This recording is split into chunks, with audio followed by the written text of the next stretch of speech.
Legado é o que meu pai tá deixando pra mim. Legado é o que a gente tá conseguindo passar pros nossos filhos. Legado é eu vir aqui e você me elogiar desse jeito. Fico até sem graça, mas isso é legado. Legado é o que as pessoas que estão lá na minha empresa acham de mim.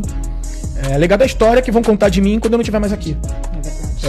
E, cara, depende de cada um o que você quer que as pessoas falem, né? Como que você quer que as pessoas lembrem de você. Então, eu tenho a missão, além de todas as pessoas que passaram pela minha vida, porque querendo ou não, eu falei que ser executivo é uma vida muito solitária, é muita responsabilidade na hora que você começa a se colocar no lugar daquelas famílias que estão lá. Então, eu falei agora há pouco que de 300 pessoas, 250 pessoas, a gente tá com 1.150. São 1.150 famílias, entendeu? Que a gente, de alguma forma, contribui para que elas prosperem também, entendeu? Dando oportunidade, dando emprego, correndo atrás de coisas novas para não faltar trabalho. Isso é que é o legado, cara. Eu acho que eu dou muito valor a isso.